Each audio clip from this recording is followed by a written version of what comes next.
वृद्धा रहती थी जिनका नाम था कमला देवी।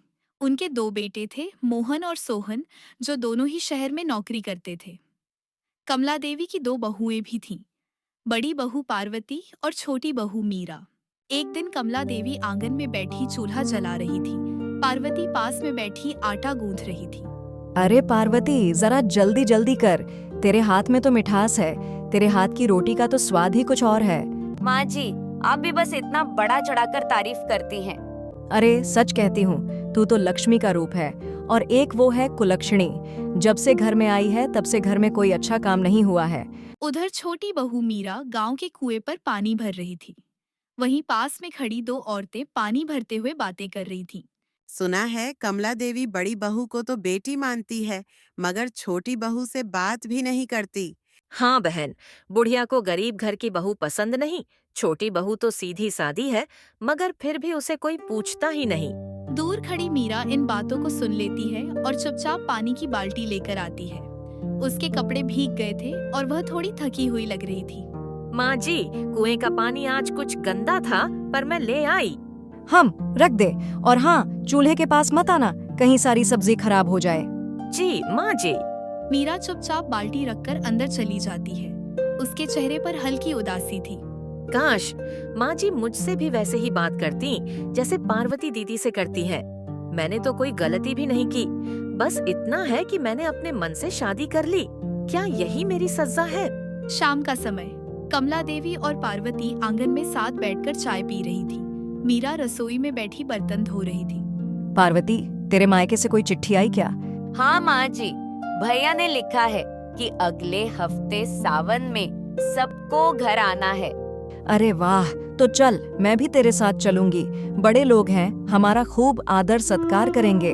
तभी मीरा बाहर आती है और हल्के आवाज में बोलती है,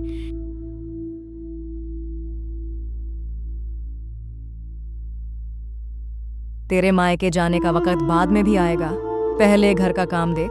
तेरे भैया भाभी तो वैसे ही गरीब हैं, क्या करेंगे तेरे लिए? कोई फायदा नहीं तेरे वहां जाने का। मीरा चुप हो जाती है। रात का समय, मीरा अपनी खाट पर लेटी थी पर उसे नींद नहीं आ रही थी। माँ सही कहती थी, अमीर गरीब का फर्क लोग कभी नहीं भूलते। शायद मुझे चुप रहकर ही यह सब सहना होगा, मगर कब तक? वहीं दूसरी ओर मीरा खेतों के रास्ते से जंगल की तरफ जा रही थी। काश माँ जी और दीदी मुझे समझ पाती। मैं तो बस इस घर की बहू ही नहीं, उनकी बेटी बनना चाहती हूँ। दोपहर का समय, मीरा जंगल के भीतर पहुंच चुकी थी। वह कुल्हाड़ी से सूखी लकड़ियां काट रही थी। कई घंटे बीत गए थे। मीरा ने लकड़ियों का एक बड़ा गट्ठर बांध लिया था, मगर उसके हाथ कांप रहे थे और पीठ में दर्द हो रहा था। इसके बाद मीरा गट्ठर को एक पेड़ के नीचे रखती है, फिर झोला खोलकर 2 रोटियां और सब्जी निकालती है। हे भगवान, ये कैसी किस्मत दी है, अपना घर होते हुए भी अपनेपन से दूर हूँ। वह पहला टुकड़ा तोड़कर खाने ही वाली होती है कि झाड़ियों से एक छोटा सफेद खरगोश बाहर आता है। उसकी आंखों में मासूमियत दिख रही थी। अरे तू भी भूखा है क्या? मीरा अपने हाथ से थोड़ा रोटी का टुकड़ा तोड़कर खरगोश की तरफ डाल देती है। खरगोश जल्दी जल्दी कुतरने लगता है। खा ले, शायद तेरे लिए यही सबसे अच्छा दिन हो।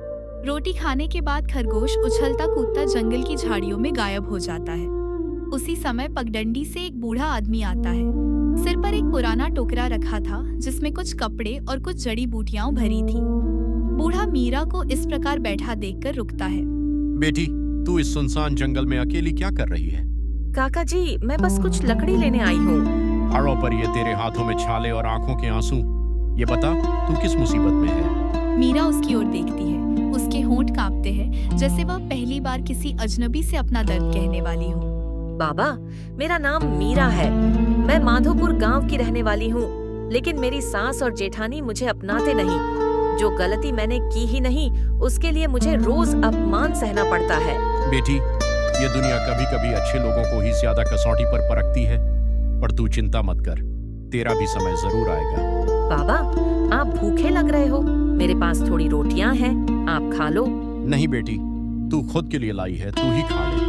बाबा, मैं कई रोटी खा चुकी हूँ और शायद ये आपके लिए ही बच गई थी। कृपया आप इन्हें खा लीजिए।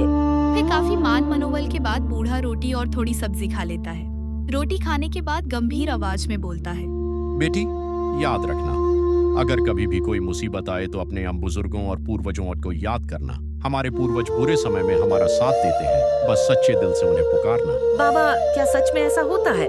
हाँ, ये वही सच्चाई है बेटी, जो सच्चे मन और विश्वास से जुड़ी हो। धन्यवाद बाबा, आपने जो कहा मैं याद रखूंगी। मीरा जंगल के रास्ते से गांव की ओर चल देती है।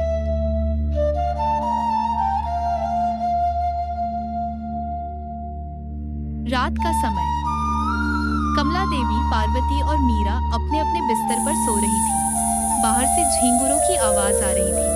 तभी अचानक घर की दीवारें हल्की हल्की कांपती हैं और आंगन के कोने से डरावनी सरसराहट और खड़खड़ाहट सुनाई देती है। तीनों उठकर बैठ जाती हैं। मीरा उठ, जाकर देख उस कमरे में क्या है। माँ जी, मैं नहीं जा सकती, बहुत डर लग रहा है।